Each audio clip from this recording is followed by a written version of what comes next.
नहीं, खुशबू जी प्लीज़ आप अंडरस्टैंड करिए कि ना उन्होंने बनाई है, ना मैंने बनाई है। मैं तो कभी कह ही नहीं रहा हूँ कि मैंने मैंने उसको ये हुँ, ना मेरे ग्रैंडफ़ादर ने बनाई है। सारी प्रॉपर्टीज़ मेरे ग्रेट ग्रैंडफ़ादर की टाइम की हैं। हुँ, ये एंसेस्ट्रल प्रॉपर्टीज़ हैं, सक्सेशन के टाइम इनको एंसेस्ट्रल लिखा गया था कॉवेनेंट में, जो उस टाइम के महाराजा ने डेमोक्रेटिक इंडिया के साथ एक्सेशन का सर्टिफ़िकेट साइन किया। हुँ, उसमें इनको एंसेस्ट्रल कहा गया था। इनको आप दूसरे फैमिली में जो जो भी पीढ़ियाँ ज़िंदा हैं, आप उनकी परमिशन और सिग्नेचर के बिना आप इन प्रॉपर्टीज़ को नहीं बेच सकते हैं। आप हुँ, प्लीज़ इस बात को क्लियरली समझिए। ये हुँ, इन हुँ। चीज़ों का आप कुछ आप भी कह कहना लीजिए चाह रहे हैं कि ओल्डर अगर वो इस प्रॉपर्टी को बेचना भी चाहते हैं, तो पहले आपसे भी साइन लेने होंगे, अपनी वाइफ से भी एब्सोल्युटली साइन लेने होंगे और हक बाँटना हाँ, पड़ेगा।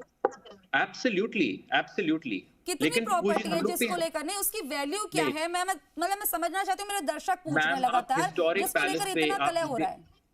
नहीं, नहीं, नहीं, नहीं मैम देखिए हिस्टोरिक पैलेस पे जो जो आज की तारीख में कोई कीमत नहीं है, हुँ, आप उस पे मुझसे लगवाएँ कोई कोई कोई वैल्यू तो ठीक नहीं होगा और मैं कब कह रहा हूँ कि हम लोग बेचना चाहते हैं, हम तो कहना चाहते हैं कि वो पैलेस है उसको रखा रहने दीजिए। कोई चीज़ प्रॉपर्टी हम लोग घर में रखते हैं तो क्या बेचने के लिए होता है क्या उसका इंतज़ार? हम तो हुँ, नहीं कह रहे हैं कि आप उसको बेचिए, हम तो ये कह रहे हैं कि आप बेच रहे हैं, हम लोग अलाउ नहीं करेंगे, वहीं से ये मैटर ये हो जाता है स्टार्ट।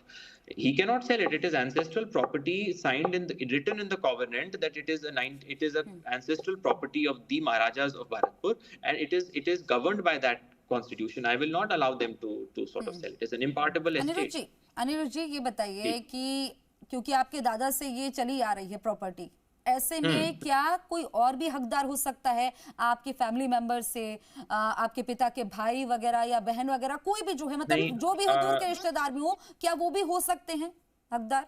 न- नहीं आई डोंट थिंक हो सकते हैं है भी एक तो मेरे फादर के कोई भाई नहीं है रियल भाई और मेरे ग्रैंडफादर के टाइम के नहीं, मेरा मतलब है कोई पासिंग के बाद रिश्तेदार में हो, क्या वो भी हक जता सकते हैं इस पर? नहीं जता सकते मैम मेरे ग्रैंडफादर को according to law he has died more than 7 years ago he हुँ, डाइड 25 इयर्स अगो तो अगर आप 7 इयर्स के अंदर में होते तब आप इस चीज़ को कंटेस्ट कर सकते हैं 7 साल के बाद आप इसको कंटेस्ट नहीं कर सकते और फैमिली में तो कोई डिस्प्यूट था ही नहीं it was a very um, clear thing कि as ancestral property first my father is the custodian and um, then I am that custodian तो कस्टोडियनशिप का मतलब ये थोड़ी होता है कल के दिन मैं आपको अपनी कोई चीज़ दूँ कि इसको आप अपने पास रखिए खुशबू जी इसका आप कस्टोडियन है, आप इसकी रखवाली करिए, मैं 1 महीने में आके लेता हूँ और आप उसको और आप उसको मतलब आप उसको अगर आप बेच दो, अरे आपकी चीज़ नहीं, आपके एंसेस्टर्स की चीज़ है, आप हुँ। कैसे बेच सकते हो उसको? वो एंसेस्ट्रल अच्छा, चीज़ है। अनिरुद्ध, क्या जी। आपने इस मसले पर अपने पिता से कभी बातचीत करने की कोशिश करी कि बैठ के मसले का हल हो जाए? क्या आपकी अ, माताजी ने कभी कोशिश खुशबू करी जी बैठ के बात करने की? खुशबू जी ये सारी चीज़ें अब सब जुडिस हैं क्या टाइमलाइन नहीं, नहीं, रही है, अब क्या तो ठीक है नेगोशिएशन कोर्ट में क्या ये, अब बातचीत कोर्ट में हम मान रहे हैं और आप बता रहे हैं कि कल सुनवाई भी है इस मामले में, लेकिन अभी तक इससे जी। पहले क्या ऐसी कोई कोशिश की गई थी?